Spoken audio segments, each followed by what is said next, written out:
Jambo Africa. Well, we are back, and the coach is also back. Angazi ukuthi mhlambe uzoyingathi kune vacancy la eCalabash. We know ukuthi this is the man from Naturena, but the timing is also. And they are playing tomorrow. That's why I'm here to check also. They are playing it tomorrow. I'm a coach. He's the son of the soil. No. But it's so very interesting 24 hours we've had. Amajita, they are off to the Under-20 World Cup. I think this is our fifth appearance at the World Cup. We were there in 1997. We were there in 2009. Again, 2017, 2019. And after a period of 6-year absence, we make a return into that space, and I was happy today. I saw Teboho Sibiya finally walking in. with the team, eh? If you can hear some details on why crazy, there were some delays around him. You see, even the other one from Cape Town. That's why at the event where the sponsors honor were, doing a dinner for the players. That's where the Sandos team manager was at the event. They were trying that one from Cape Town. They were still trying to... Yes. But I'm told the boy refused to sign. What do you make of that? Well, I think maybe finally you have a younger player who realizes that maybe it's not all about money anymore now. You don't want to go to a club to be loaned out. And, rather maybe go to a smaller loan team. out to the same division that they are coming from. Maybe where you are coming from. Yeah. Or go to a so-called smaller team where maybe there will be more chance of playing. It doesn't talk like football. The boy refused to sign a contract. Because the reason why the team manager was there, he was with the contract. Yesterday? Yes. At the event? Yes, for him to sign before they leave. And then that one, he was not there. Sibiya was not in camp. Yes. They were still trying on the other side to get him to sign them. So they didn't want Sibiya to go to the World Cup having not signed. Contract, yeah. Because there are vultures there. Yes. You need to take it. There's good opportunity for players. And then this one, was it Jody's name, eh? Jody, yes. Jody also he's in camp, but they wanted him to sign. Because in Cape Town, they had already the club thing was done. Then medical. The Cape Town people apparently you even want to do a medical. Yeah, so it just also shows you how fierce coach the space of these big clubs fighting for talent. These are teenagers that clubs are fighting for, or these clubs are making sure that they want to put them on their books. It's very interesting. It's an interesting dynamic. Maybe sometimes also the guys who advises these younger players must come on board. It's a very, very interesting that's happening. I hope now they can put all this stuff behind and focus on the World Cup, because we've got another 20 World Cup to try and get out of the group and see how far these boys can go. Yeah. But let's see how they go here, because if they go there with all these things in their mind, it may be a serious distraction. Very interesting point that Zozo is making. We're talking about the Amajita team that left for Chile today. We're playing. We are in Group C. Can't remember our group, but what I can tell you that we're in the same group with France. We'll start against France next Monday, the 29th, and then we play New Caledonia and also against USA. Yes. Yeah. To what Zozo is talking about, coach, I think this is very interesting, because I was with these boys in Chile, in fact in Egypt, and Jody that was talking about was one of the key players who was being monitored by a number of clubs, including Genk in Belgium. Yep. And it could also happen that already, maybe through his agents, already he's been tipped that they are coming for you at the World Cup. Please don't waste your chance. Yeah, I think for every player that is actually given the stage or the opportunity to play in the World Cup, which was the first responsibility or the task at hand, which was to nip in the parties, was to qualify and be there. And then now that broadened the horizon for most players. That's why teams would be very hell-bent in terms of trying to tie players. Even if you got like a 2-year, we'll try and extend it to 4 years, so then we can have a sell-on clause. That's business, return of investment. So we need to have a return of investment. So when I wouldn't be surprised. All the players that are going to the Club World Cup have signed new deals with their team, including that.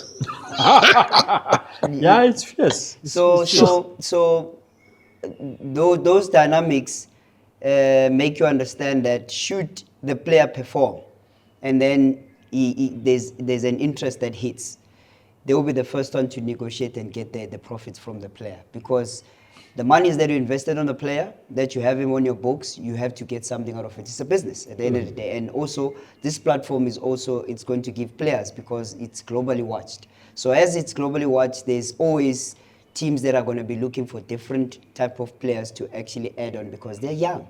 So as they are young, teams are looking for fresher players, which are more agile. They're looking for speed, physicality, and players that can also grow into their setups. Well, we park the under-20 discussion just for now, and we quickly take a turn to some FIFA matters. And very interesting, the developments from last week. We spoke about it last week, and it was interesting to see it just coming up, the letter from FIFA confirming that they are investigating the issue of 3 points South Africa got against Lesotho earlier this year. What do you make of this situation? A lot has been said around it. We'll put there on the screen now in terms of the precedents that have happened before. And we must also mention that I've been reading a lot about people saying there was no protest. But it must also be said that still within the FIFA rules, this is not a matter that needs a protest. Yeah, because at the end of the day, something wrong happened. What was not supposed to have happened. I'm fearing for the West, because if we lose those 3 points, then this group is wide open again.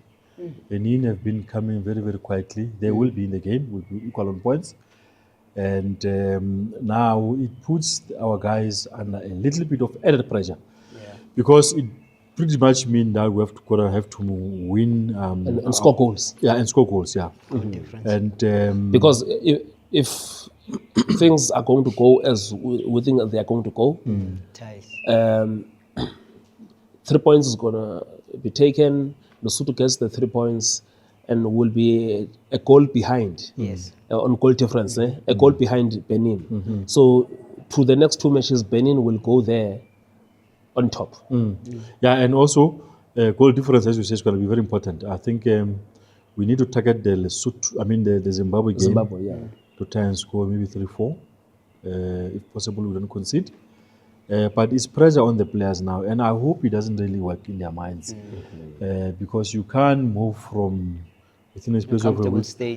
Within a space of a week, from being almost comfortable. Yeah. I mean, when you came back from Bloom, everybody was talking about the World Cup. Now, talking about booking tickets. You know, now the dynamics have changed. But I think it's good that FIFA will have to make a decision on this issue. Let them make a decision as soon as possible. Preferably before the last 2 rounds of matches. Correct. So that everybody knows where they stand. And I'm told the last 2 rounds of matches are playing all at the same time, which is going to eliminate all this other stuff. You know what happens. We don't want those problems. I hope a decision is taken before that. So that our group, when we go there for the last 2 rounds of matches, everything is done, and then people know where they stand and we know what we're playing for. Because I think it's better, coach, as a former professional player, it's better if you are playing knowing what for example, in a log situation in the league. When everybody's on the same games, last 3 round of matches, you don't want that thing of people having games in hand and what, and It reminds me of the relegation zone. We know. Relegation zone, yeah. Then we know it far well. Yeah, so let the decision come as soon as possible, and then we know where we stand, and then the boys now will also, in their minds, psych themselves up to know that, okay, we've got to go there, score as much goals as we can, and try and qualify for this World Cup. We can still qualify. It is still pretty much almost in our hands. We're still in control, but there's a lot of work that needs to be done now because of this dynamic. Yeah, and it's also not a matter that we're going to dwell too much on, because we've been talking about it a lot, this particular one. But one thing I wanted to touch on, coach, is that Benin also have not been good travelers. And they are going to Rwanda. And then they are going to Nigeria. And Nigeria believe that they are back in the mix if this 3 points is gone. So I don't see that Nigeria just sleeping and letting the Benin, So I think in as much as we must get 6 points on our side and score goals, but also Benin, I've got this feeling that they are also going to falter on their own. It's a difficult one. I see Benin actually coming out from Nigeria because Nigerians are more under pressure than anybody in this. If you look at it from a coaching's perspective, from when they came here, they expected to win, to at least give themselves a relief, but that didn't happen. So as much as a team may not be good travelers, the only thing that they might be looking for is a draw, which it's safer on their side, and then it pushes Nigeria far back. So a draw with South Africa. South Africa 6 points, they go. Yeah, correct. I'm talking about Nigeria. Nigeria. Oh, okay. So as much as they are not good travelers, the worst that could happen to them Benin. then, if they draw, then also it puts us in the driving seat properly now, where we can go back to the booking of flights. Now again, if Nigeria does turn the corner, again, now the group becomes interesting again. So as Zizo has mentioned, it's wide open for everybody now. For it's there for a taking, and especially for players. It psychs you up now again, whereby that's why in football you always be told your celebrations are short-lived because anything can happen in any seconds. And these are the moments that actually take preference right now, whereby you were from a high, immediately you need to come down. That's why celebrations in football, they are not 1 minute, they are 10 seconds. More than that, yellow card. Sure. Yeah. Which now brings me to the next point. The dominant point also last week was Zimbabwe taking the game against Bafana to Durban. This is the same Zimbabwe that has been playing their home matches at Orlando Stadium. But here's an interesting story. A very interesting story. Apparently, the Nigerian Football Federation, through their whatever, has been involved in all of this. Really? Yes. Because they started with, I think even Lesotho, they tried to attempt Lesotho not to play Bafana in South Africa. Yeah, in Toyota Stadium. And again, now, they were trying behind the scenes to try and push FIFA to push this game away.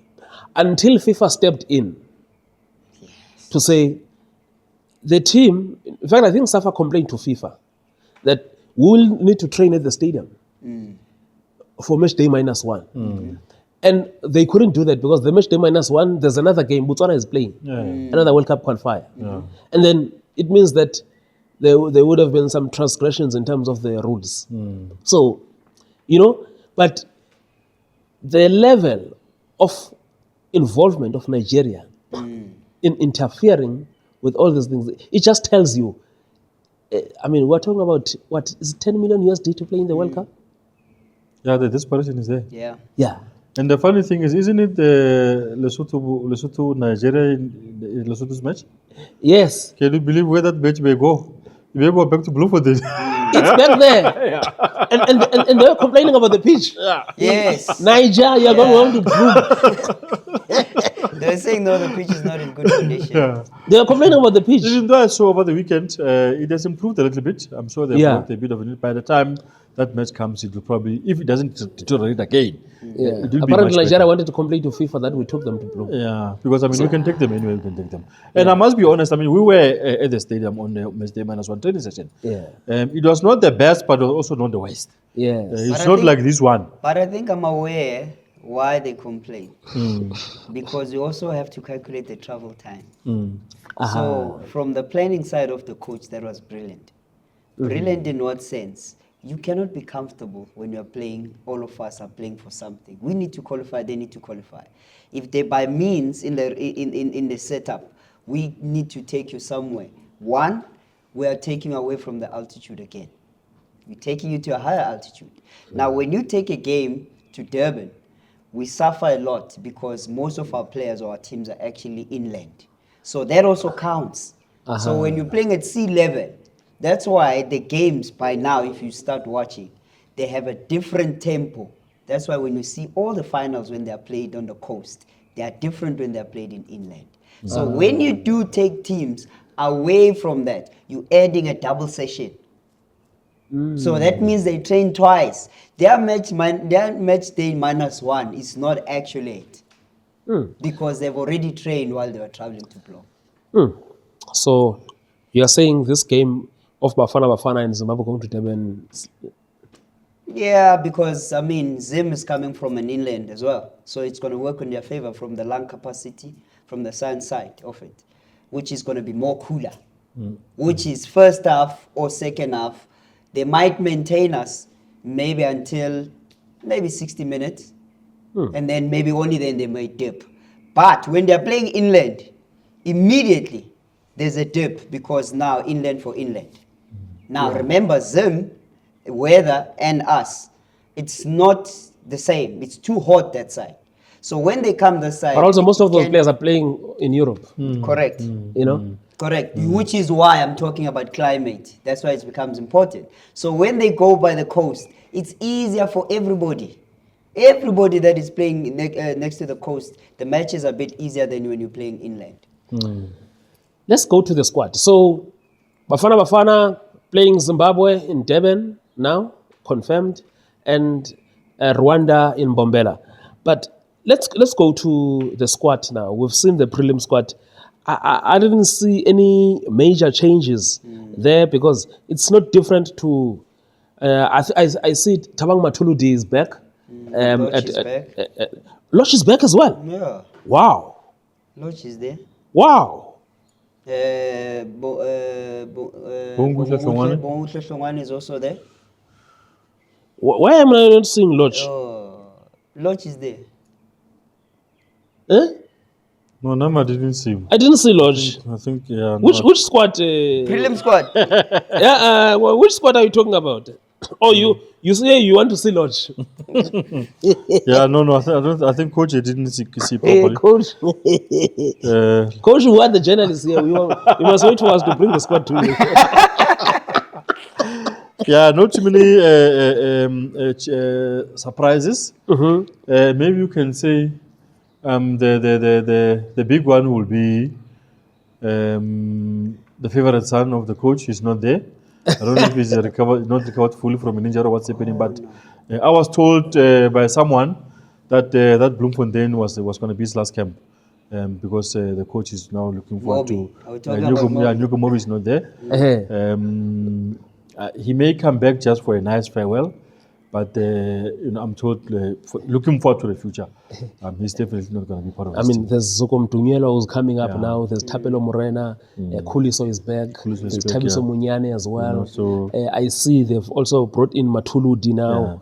So there was not going to be any justification for this guy to continue being in the side. Yeah, but pretty much everything is okay. We'll just have to see how he cuts. Because it is quite a big number, you know. There's Puso also there. Puso Tejane from TS Galaxy. So yeah, I think it's a strong group. The only major surprise for me is, well, maybe not a surprise, is that the coach is sticking to his guns with regard to Tsogofaso Mabasa. I mean, he has called Muremi. Tsogofaso is not there. For me, the coach, I think he's really made up his mind. He's not his player. And we just have to accept that. And I think if you speak to Tsaro on occasions, he does say that they respect the coach's decision, but he'll continue working hard to try and maybe show that he must speak him into the future. But by and large, 99%, I'm quite happy with the players that he speak. Because also here, the coach, he can send this prelim, but you can already read through because he's also someone who doesn't like to make too many changes. But one name that we've been talking about, and I see the name is here, Keletso Makhalwa. Oh, yeah. I think also is one of most deserving player actually to be mentioned there. It's not surprising for South Africans to the amount of work that has put in. For a guy that has been up there in the stats of PSL, most assist, and also is very influential when it comes to the team setup at Sekhukhune. He creates, he scores, he assists. So I think for me, it's another reward for him to cap him, just to get him there also to have a feel, because I think that reward will also boost his confidence going back to the club level. Because I think for me, to players that I've seen that have been called in, I think also it's the fair one. As much as we're speaking about Mavas, we've been talking about Mavas, and we also explain the fact that Mr. Hugo maybe might prefer a Mahopa in terms of verticality, and Yes. also running into channels and then holding a play, then a different sides of Umavasa. Umavasa might be close relationship with Frosler, whereby if he goes the Foster, if he's on the box, they are both finishers. So at times you're going to need somebody that is going to be playing between the two center backs or moving wider to create spaces. Very interesting. I'm sure next Thursday and next week, that's when the final squad will be announced for this game. We move now to under 20, Zizo. And as we move to under 20, I want to use this prelim squad that we put up there, this prelim squad of Bafana, to show the importance of continuity. Yeah. And I want you to touch on this, coach, because he might not have played in the under 17 or under 20 AFCON, but I remember watching him, in fact, in the under 20 AFCON against Mo Salah here at Dobsonville Stadium, Ronwen Williams. Ricardo Goss, he comes from the 2016 Olympic squad as well. I go to Thabiso Munyane, under 20 World Cup 2019, same team with Lyle Foster, with Oswin Apolis as well. Obviously Mbokazi, he captained the team at the COSAFA. He is supposed to be part of this team, so I can say he's also a graduate of that. Obrimo Diba, under 23, under 20, under 23 international, also a member of the Olympic squad as well. I look at Malbongo, because I didn't really, you know. Yeah. But Teboho Mokoena, under 20 World Cup, under 23 Olympics, you know. I mean, Luke Leroux, under 20 World Cup 2019. And I'm going through this deliberately. Spepelos Tole, 2015, under 17 World Cup. Oswin Apolis, 2019. Under 20 World Cup as well. Jaden Adams, I think, he was part of one of these under 20s as well. Patrick Masongani, I think, was also in Thabo Sonong's under 20 World Cup squad. Maybe didn't make the final squad, but he was part of the group. Duduzi Shabalala and Relebuhele Mufukeng, they are under 20, might not have qualified. In fact, Duduzi Shabalala's under 17 qualified for the AFCON, but it was during COVID. Yes. And then the under 20, him, Rile Mufukeng, and Muhaungota, under 20 team, failed to qualify at the COSAFA for under 20 AFCON. But if you look at them with Puso Ditejane, that group that came out there, Lyle Foster, under 20 World Cup 2019, Tapelo Morena, 2016 Olympics with under 23. Mihlali Mayambela, I think he was also part of the juniors as well. Evidence Mahupa, Olympics, ne? The most recent one in Tokyo, ne? Brazil or Tokyo? Tokyo. Yeah, with Tokyo, and them. yes. Yes. During the COVID times and those things. Yes. Sipho Mbule Keletso Mahalwa, under 20 World Cup. Also, Sipho Mbule was part of, I don't think he made the final squad to the Olympics, but he was part of. No, there are those ones who were caught in the hotel. Yes. But the moral of the story here that I'm trying to bring is what is happening with this under 20, the continuity. I mean, okay, maybe I'm not that perfect in maths, but more than 70%, if not 80% of this team. Junior tournaments. Junior tournaments. Correct. AFCON, World Cup, or Olympics. Even COSAFA, some of them. Even COSAFA. I mean, here, this is the story, Zizo. Yeah, that's why I've always been saying that, we were sitting here feeling sad for Mbogazi not going to AFCON. It was going to be a big learning curve for the men. We have always been saying that it's important that most of these younger players there must be a way where from time to time they must be allowed to go and play COSAFA. SAFA and the PSL must find a way. I know the scheduling is a bit tight, but I mean, even if the guy can go and play one match against Zambia or something, it's these junior tournaments are very important because that's where you gain valuable experience of international football. As you say, I mean, I remember all those years ago, Mbesuma was here at the old Orlando Stadium, killing everyone here. Yes. Those defenders who play against him learned a lot from playing against such quality. Yes. So you need to be in a position where you are playing against your peers who are at the same level as you at a recognized top tournament. That's why it pains me. I understand parents' situation. It pains me that Mbogas is not going to the Junior World Cup. Well, God forbid, what if in a scenario where Bafana does not qualify to go to the World Cup, and then he doesn't go to the Junior World Cup? I asked someone at the FA that question. Actually, I asked that question that because now this is the World Cup that we would have qualified for, and my argument is, you look at the squad. Ime is back. Bodlela is back. He's back. You see a number of players who are back there. Yeah. So, I mean, we don't have a crisis. We don't have a crisis. In the central defending situation. Let him go there. That's why I even said when there were two Bafana squad playing at the same time, that for Mbogazi to play more matches, they should have taken him to Bloemfontein to play COSAFA there, so that he can play these 3-4 international football matches than playing only one match when he was with the senior national team in Polokwane. But I mean, obviously, we're not here to criticize the coach and all those kind of things. It's just sure. Us trying to say maybe with the benefit of hindsight, things could have been done differently. But it's critically important that these younger players get to play junior football, junior international football, because that's where you learn. I mean, if you check at each and every single junior tournament that is played, 1 or 2 players from that tournament go to become world superstars. I remember during your time when you were still playing, you played for under 20 as well, Yeah. Yes, and there was a tournament that you used to go and play in, what was it? 8 Nations. Toulouse. Toulon Festival. Toulon, ne? Toulon Festival in France. And we featured first opening games was France, in Marseille. 2004.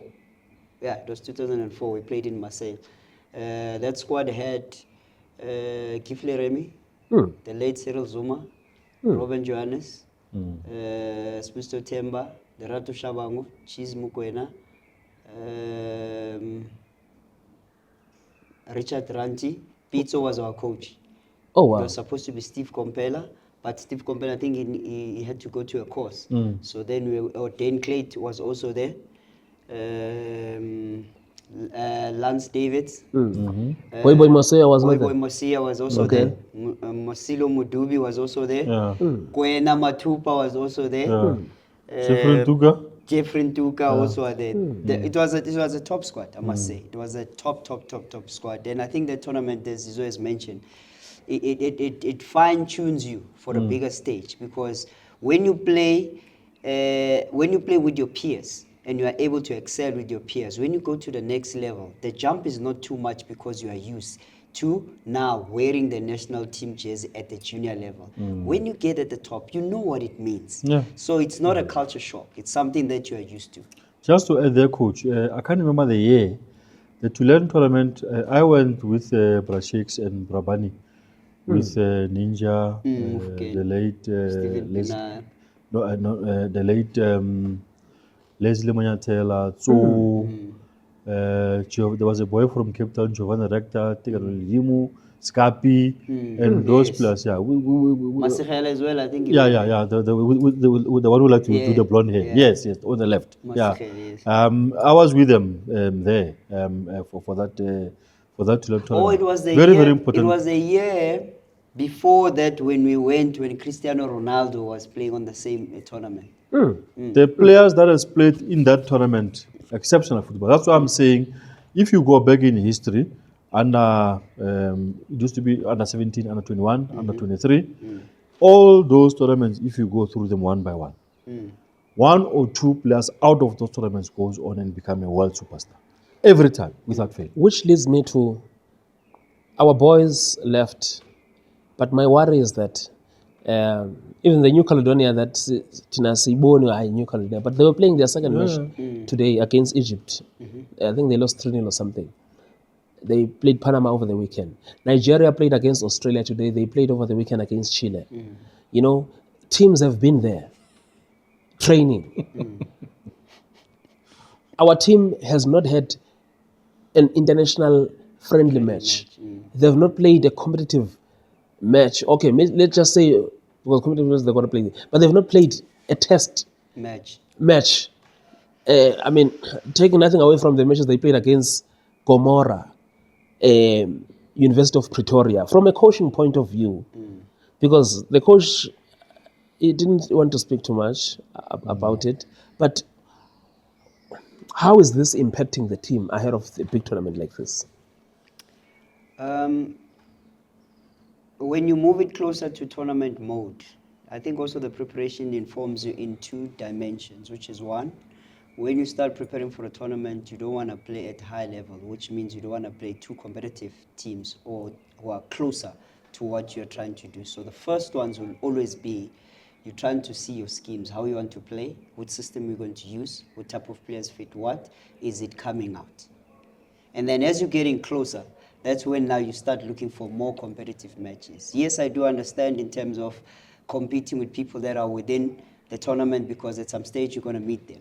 So it helps you as well when you are preparing that. Now you're starting to get the realism of the tournament that we are now there. Because when you're still local, it still doesn't feel like you're already on a competition mode. But for a coach's perspective, it's about finding patterns, also ways of attacking, ways of defending, who the likes for likes. If Zizo is out, can we then now put Davecha in? Like, to work on those finer details, because you're not going to have a lot of time in terms when it comes to the tournament. Because remember, tournament mode, now you need to really, they are doing prioritization towards that, because it's not a lot of training. It's always going to be high intensity. And the most important thing that will come from that prioritization is like, when you are hyper compensating for those World Cup matches, how you're going to be training now will need to assimilate to what you're going to be doing when you're there in order to maximize performance. That's why there are things that affect performance. Currently, I would say it would matter for us as South Africans to say that they didn't prepare much. But again, we need to see the bigger picture. It won't help you play, for instance, example, you play Brazil and then you play in Argentina and then you do well. Then you get to the World Cup and then you perform dismally. So that's why it's important that you go through the pillars. Yeah, even though for me the main worry is that they will arrive 4 days before they play the opening match. They've got to acclimatize, jet lag issues and stuff like that. Let's see how 4 they days. do. Yeah. 4 days before. This It's a problem. This is a World Cup. Yeah, it's a problem also because Chile is 6 hours ahead or 6 hours behind. You understand? And I don't know, I was talking to someone and he was saying to me, you know, when you are going to travel that long, you need a full day Of recovery. of getting acclimatized to time zones, of the time zone. If you are an hour ahead or an hour behind, you need a day to, you understand? And it means that now, I just think that we are not properly prepared. No, we are not. Yeah, we are not. And especially if you look at. And talent alone is not enough. No, it's not going to be enough because you may have to put these boys under a little bit of added pressure for them to be able to deliver because of this issue of not being fully prepared. And if you look at the opposition, France is gonna come with top talent from the teams. USA is gonna come with top talent. Some of the USA kids are not even playing in the US. It's quality. This other team, the small one, North Caledonia, will probably beat them because of lack of quality. Will that be enough with 3 points to progress? I don't know, given what's going to be happening with the other teams. I mean, if the other two they do well, they may eliminate us in a way, or maybe we may finish third. We may not be able to qualify. So one victory may not be enough for us to go through. And it may be a bit tricky. Which is a sad case for me because this is a very talented group. These are African champions, and I know that the coaches at least wanted to be there for 2 weeks, but it's not up to them. They don't do the budgets. You make use of what you have as a coach. That's why sometimes we are viewed as people that take shortcuts. But if the office is not providing something that is tangible for us to plan within our spaces in order to deliver, it becomes a little bit difficult because as much as you say talent alone is not enough, and also preparation mentally on the players also goes handy. When you look at that, there's many dynamics that has to go in because you look at squad profiling. As you say, as Izo says, France is going to bring this and that. We also have that. But now, how do you go to the mentality of the players? How do you then make them realize now we have arrived to one of the biggest stage in order for them to sell themselves? Because it entirely now belongs to the players, whether they're going to come back home or they're going to come back with new deals, which that's the important part. At least they were not staying in that nonsense called Fun Valley. At least they got them a hotel. Yeah, let's just, because you spoke to the coach. What was the main point from when you spoke to the coach? Yeah, well, I mean, he says exactly what the coach is saying here, that you've got to do with what you have. And obviously, I mean, the coach is trying to be diplomatic here in terms of not to be seen to be hammering the federation. But he's a very tight. Also, he couldn't answer the question of his contract. The guy does not have a contract. We did ask him, and he didn't want to answer the question. He doesn't have a contract? He doesn't have. The guy was, or maybe the money, no, he does have a contract, but he's being paid 20,000 or something like this. We did ask, how can you pay a guy who's going to the World Cup paying 20,000? It doesn't happen. It's time, obviously, I mean, we have to ask, and he politely asked not to respond to that question. But you can see, I mean, correct as a journalist, that when the guy says no comment, is a very, very good comment. He's saying the very same thing that the coach is saying. This is what he is in front of them, and then you can only deal with what's in front of you. Very interesting group. How do you see us penning? Group stages, we're getting in there. As much as it's difficult as it is, but I have faith in the boys. I think it will be for them to take this at the scruff of their head. They need to make sure that they are the ones that will put any logistics behind and ensure that it's for them. It's the platform for them. Things could be rosy, but at the end of the day, we'll still be required to perform. So I think for me, they can go all the way to group stages, maybe quarters. I've got confidence. I think, as you're saying, maybe sometimes in the absence of proper preparation, the quality of the players and the will, and also I like that. And also most of them, they're also playing here at home in top-flight football. So most of them are well cooked. They've been in matches of consequence under pressure. They will know what it means. And also, that technical team is a very good technical team. Oh yes. You've got Tinashe, the guy with the magic behind the scenes. 100%. You've got Mohodi from the university. Yes. One of the best young coaches in the country. Yes. You've got the other guys around. I saw they've got. They've got a very good team. I mean, they've got their sports scientist is also one of the best in the country. Well, that is why I have so much faith in that, because the names that you just mentioned is people that are within, that came up from the course, B license. Yes. So they will know when you're in a rush. Sometimes when you're doing preseason, you don't need 6 weeks. It depends where you are. In fact, you're with Tinashe in the Bay. No.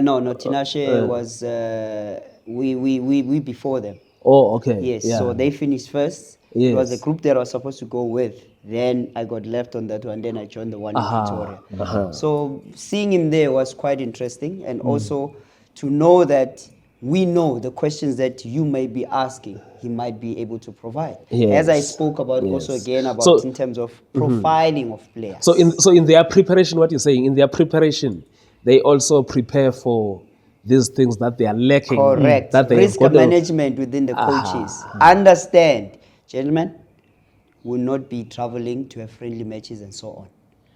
What we as coaches can do, suggestion will start coming. how's the load? How are we going to load these players and make sure that they are tournament ready? They know that. They won't overdo it. So as much as playing, remember, playing friendly matches is intensity. It's double. So you're risking what? You play friendly, for instance, Mbogazi is there, plays a friendly, tears a muscle, he's out of the World Cup. You were so eager to say, let's play friendly matches. They don't count. So what will count is, are we ready with our squad? Do we know what we have to do? The tactics. Have we watched the teams that will be playing? How are we going to apply ourselves? What energy system would we need? And recovery. All of those things become factual and important. Friendlies, I get it. Whatever that they've got here, if it came out in terms of how we want to play, that's enough. That's enough. Okay. Just quickly, in less than 3 minutes, let's look at the other groups. Egypt, they are in a very interesting group. They've got the host Chile, they've got Japan, and they've got New Zealand. Ooh, how do you see them faring there? Yes. Yeah, that's Baptism, eh? Yeah, that's a difficult one. We played the Japs, same in France, Toulon Festival. What a team! Very highly technical team. The Japs are difficult to play. They are difficult to play. I just wanted to go quickly this one. Eh? Yeah. It's a difficult one, man, to be on that group for Egypt. They might come out of the group, but they're going to need to work very hard. And Morocco, in Group B, Group C, Brazil, Spain, Mexico. That's they a are group going of home, death. those ones. No, they must pack. They mustn't empty their bags. They were runners up, these guys. No, they mustn't empty their bags. They must just leave Morocco, them packed. guys. Yeah, listen to it. Say it again. Mexico, Yeah. Spain, Yeah. Brazil. Yeah. Are you not hearing yourself? Well, anything is possible. No, I mean, Caristo, just come looking on at the now. reputation alone, it's gonna be a difficult one. That one. Those are proper footballing nations, and then also you can see the success of those teams has been laid on the foundation they lay there. This Moroccan team has got mostly European-based players as well. It's okay. That makes it easy for them. It's better when you bring in the flair because something flair, that is eh? not there. They must do the buckets already. Yeah, that's why they mustn't empty their bags. Colombia, Take selfies quickly before they leave. Colombia, Norway, Saudi Arabia. That's where Niger is. Niger But anyway, they can come back, those ones. Greg, please, you are coming back. with their here. 15-year-old goalkeeper. Is he really 50? Yeah, but that group is not that tough. Nigeria have not been proper. There's been some question marks. I mean, you can remember even when Coach Greg was here. He raised some wasn't very, so very, happy, yeah. some very, very serious reservation about that team. Having watched them very, very closely and spoken to people there. But if Because it was not the real Nigerian team that way. the way they played was not real Nigeria. Nigeria pump it up when they have to pump it up. But they may get out of the group. You never know. It's not the toughest group like the one of Morocco. Yeah, but it's not a comfortable get out of the group. They need to work, Yeah. especially with how they've been doing things. It's going to need a lot from the players and also the staff just to mitigate the things that are going on the background. On that note, we move to the CAF Interclub competitions. And I think just before we go to Orlando Pirates, because there's not going to be a lot of discussion around Pirates, Kaizer Chiefs, they are coming up against Kabuskop this weekend. It's the second leg of the CAF Confederation Cup. Hey, people are making signs here. Well, how must I talk now when people are making signs? No, leave them, ignore them, talk to me. I'm there. We're at home. We can chase them, these people. We're at home, Pela here. So you must mind yourself. So, very interesting for me. Because all of this, it comes... Now, Chiefs started very well. Now, on the back of back-to-back losses, and this is a competition that everyone has been saying Chiefs is going back to the continent. Coach, how do you look at the situation from a tactical point of view, what is happening? And this is a Chiefs team that had not conceded a goal. In 2 matches, they've conceded 4 goals. And they are in this situation, and also the situation of their head coach as well. Well, I think for one to start on is CAF Champions League is a different beast altogether. It's not your local league. Or CAF Confed, yeah. Yeah, being actually in Africa is a different beast altogether. I think it needs prepared mind, it needs experienced mind, and also it needs efficient people to be there, because there it's cutthroat. 1 goal, they can seal the game.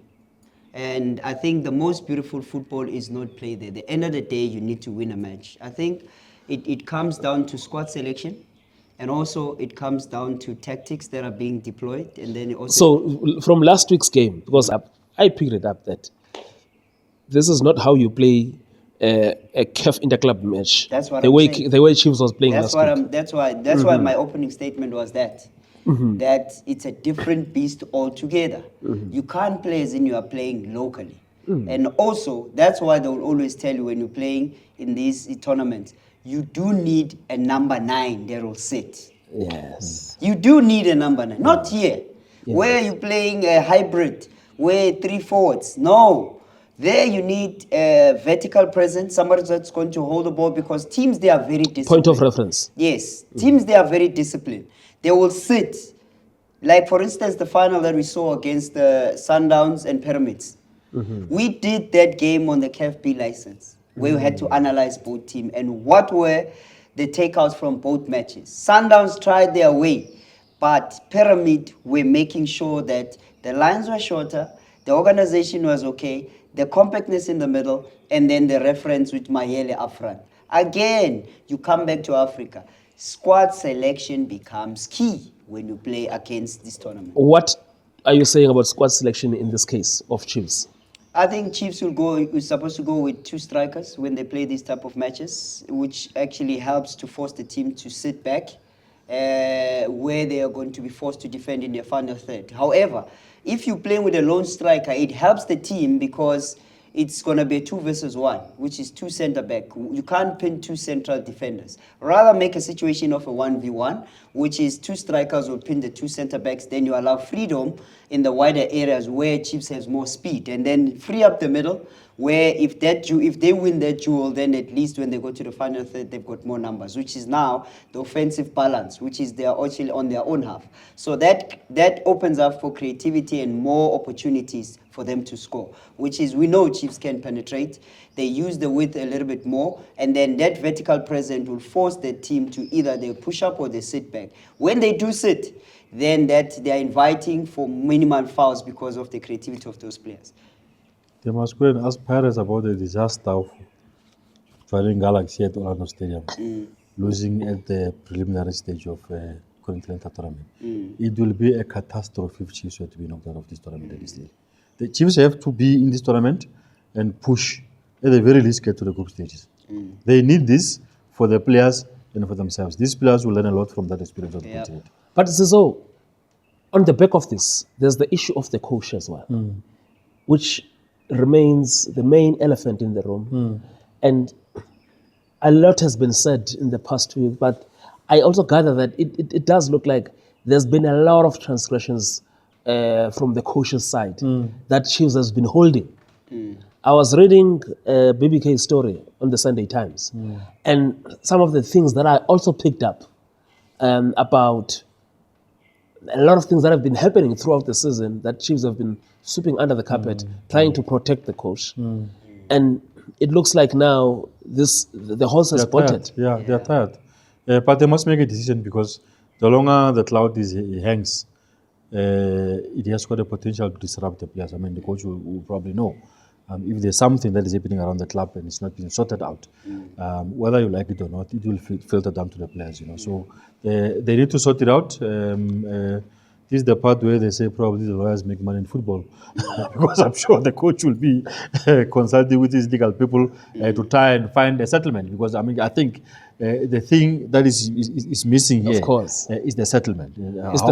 How much, or how are they settling? Because I think there's also talk of If he resigns, it's 1 month. But if he's released, it's 6 months. Yeah. But also, the main issue is that it does look like the coach had initially resigned himself. But then when he realized that, hey, no, I'm going to lose. then changed his mind. His resolution, yeah. You understand? So it's a... it's a difficult. They must resolve it as soon as possible. Because we did an interview yesterday. You also did an interview.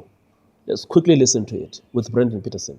I think at the end of the day, it's football, you know. Coaches come, coaches go. At the end of the day, I think for us, the main thing is to stay focused. You know, we have obviously back-to-back games, and I think for us, it's important to try and keep the team, make sure we stay in it. You know, because obviously we have a job in hand. At the end of the day, our job is to play football and, you know, make the supporters happy. So I think that's the main focus for now, and looking forward to the next fixture, going out and doing our best. What is clear from what Brendan is saying here? In fact, you can hear it looks like Brendan is saying, no. Yeah, because I mean, if you start speaking to the coach in past terms, then it's finished. Yeah, because one And he thing says coaches come and go. yeah, one thing is clear here that this guy won't be coaching Chiefs from now going forward. So a settlement must be done, and I dare say, I still say even now, that the chairman needs to pick up a phone and call Coach Peter Msimang. It's the only It's way. that simple. It's the only way. I can tell you now, if the chairman calls Coach Pito, they sit in a boardroom, in 15 minutes the deal will be done. Because honestly, is one of the best coaches in Africa. In fact, when it comes to club football in the sub-Saharan Africa, no one has got the credentials close to his. In fact, At this rate, he's the only one who can fix that mess that is happening there. yeah, no. Let's see. With See, the because I mess think Chiefs, besides the issue of players, one of the wrong decisions they've been making is also on coaches. Because this season they do have the players, let's be They've honest. got the players now. Yeah, they've signed well. But now they need a very good coach, very good technical team. Somebody that is going to control the dressing room. 100%. Somebody that's going to have presence. Somebody that is going to put up a clear plan. Somebody that's going to show you in terms of what Chiefs philosophy is about. Somebody that will instill a belief in the players.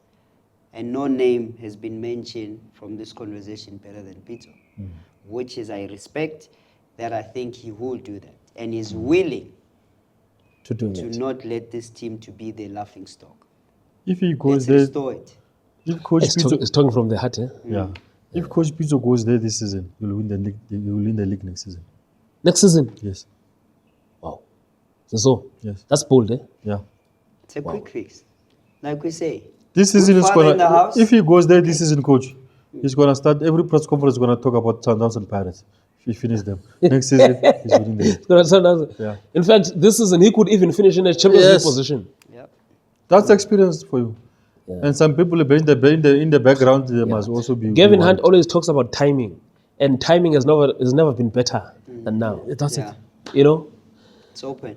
Yeah, well, that's a very interesting one. So what is clear is that you are saying Coach Pizzo is the answer to Chiefs. Yeah, problems. they've experimented. They've been all over the place, and I mean, Chiefs over the last while has had a high tenure of coaches, and I mean, as you know, everywhere in the world, if you have this high tenure of coaches, Yeah. nothing good is going to come out. Of it. Coach Peter is experienced, and I think just out of sheer respect for the chairman, he may be willing to go there and help because it's quite clear Chiefs need help. And I look around the continent, I look around the country in South Africa now, really with due respect to other coaches, but I just feel he's the only person that can go there and help them to return the glory. And even if he goes there, some of the people there in the office are going to run. They're going to work because Coach Piso is pushing everyone. And I can imagine he's going to have to come with KB and Musi because those are his trusted lieutenants. And when he's Coach with those Maher guys- is still there as well. yeah, Coach Mahir is always there. It's only Kyle Solomon who I think is going to Skukune. If he's not warming up as Kokone. You know, I had heard something that they are also warming up, yeah, trying to understand yeah. the local standards. eh. I spoke to Musi recently. He says he's playing golf and he's doing some farming. So yeah, I think maybe that's the route they should go. Maybe that's the route they should go. Because Chiefs have suffered for a very, very long time now. I know they won the Durban Cup. It was just enough. But also they've got 7 new players who are still to play. Yeah. So that's a full team, I mean. And from that team, including Lebo Mabue, who knows Coach Pitso very well, a very good player, Mayo Kanyisa as well. Must have coached him at Supersport as a kid. And I think by next week, we are going to know the issue of Velibai and Barkman, and Barkman will be turning heads in the World Cup at that time. So a very good coaching appointment now. It's imperative. Yes. Which yes. is why, and not influenced by social media. Which is why we emphasize somebody that is going to understand and earn the respect of the players, and the players earn his respect. Yeah. That balance is very important. Once we get that balance right at Chiefs, I think it's all glory days moving forward. However, if there's still questionable things, players are smart, guys. Never underestimate them. They know when you don't know nothing. They know. And then they just, sometimes you'll see players winning the match and you praise the coach. No, we've been through that, so Coach, we understand. Coach, you talk like someone who knows really something of what was happening. Yeah, when they start talking in the corners about language and like Hey, I'm telling you. Now they'll tell you what. Bekunjalo namanje. Yeah. But what do you make of Coach Nabi's record? I saw the record. Convincing enough for me. I think, with respect, maybe these other countries, I think South Africans are the highly technically gifted players. To coach them, you need to know your story. Yeah. Because they can mess you up. That's why we start feeling that certain players are not their caliber now. Why? What has changed? It's also bringing to the fact that I always say, please go to club and stick to the club's philosophy and the style of how they play. Don't bring your style. Integrate it so that it's easy. Yeah. We move to the CAF Champions League. So Chiefs, my prediction is that they will bounce back. Because all they need is a 2-goal win. Yeah. Ne? And which is possible playing at Yes. home. And they were at home. Yes. Yeah. Very possible. Yes. No, they have to do it. Yeah. They have to don't do it. It's a complete disaster. Yeah. We go to Orlando Pirates. They're leading 3-0. I was reading something where the coach of DOD, shame. He says it's not over. That song, Easy Like Sunday Morning. That's it, finished. You must forget. He says it's not over. Are the players feeling the same? There's no certain. Pirates will definitely go through easy. Yeah. That's an Yeah, I easy think one even for the them. coach can play some of the players who have not been playing. Yes. Just to give them game time. It was Yes. training. Obviously, they can't be Starting with reckless. Buteles there, Yeah. between the Obviously, they can't goalposts. be reckless. Yes. The shape, the spine must be proper, but give other guys a chance to.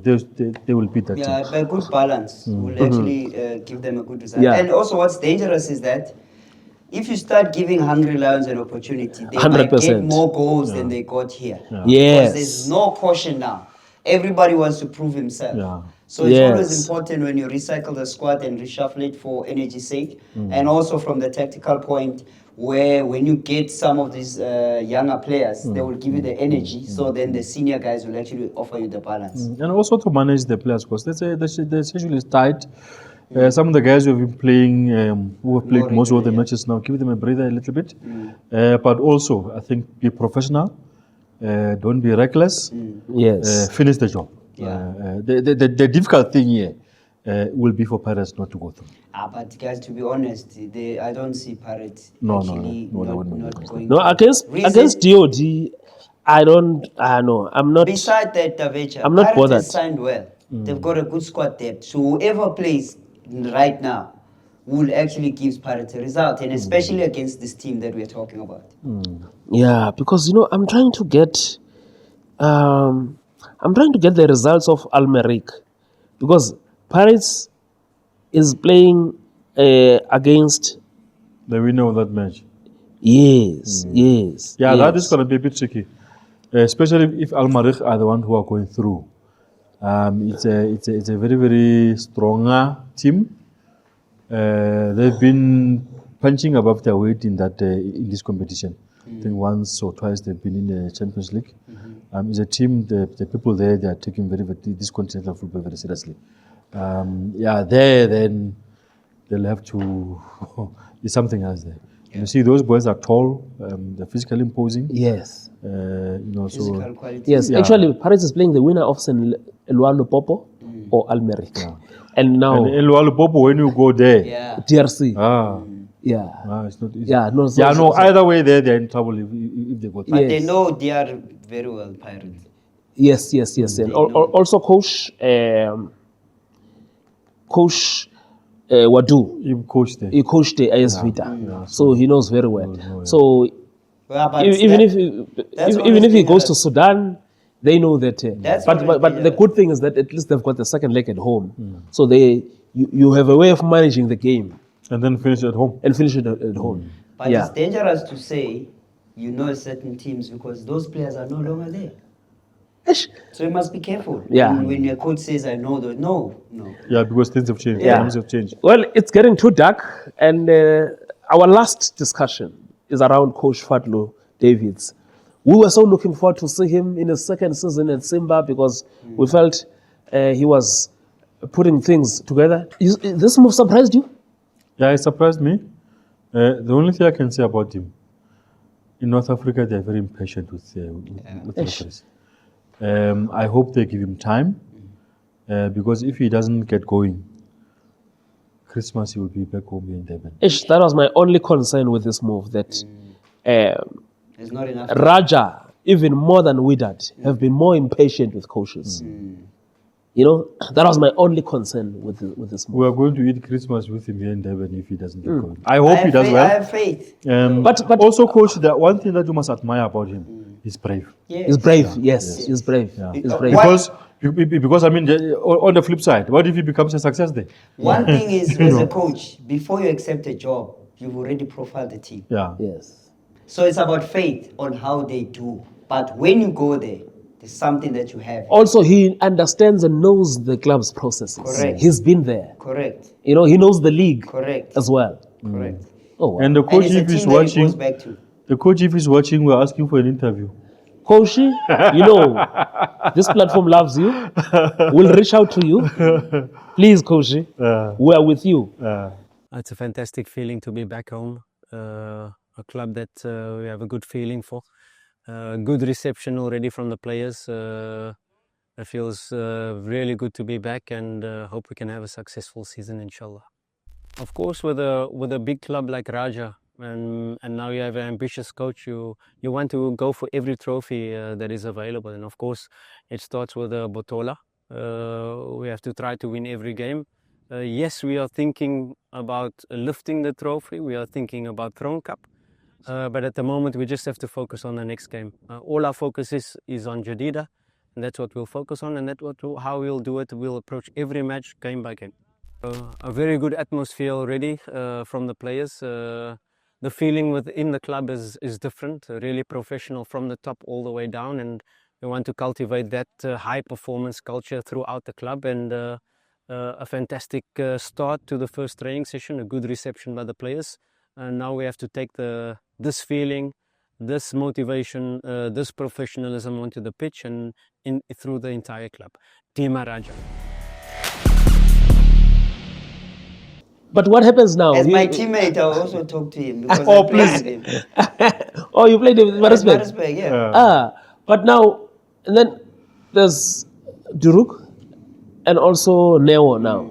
I guess they just have to become professionals like Lodge did. And also like Pesitao did. Mailula as well. You have to play. Yeah. You have to play. Because like we have always been saying, it's very important that when players are recruited, it's not only the coach who has got the final say. Yes. It's the people there. Yes. Because then when the coach leaves, what happens to the players that came with the coach? And then maybe they were not wanted by the people who are going to be left there. So they must continue, push, because they will have to come back here for their clubs, because I believe they're on loan there or something like this. Yeah. On that note, we say, Jambo Africa!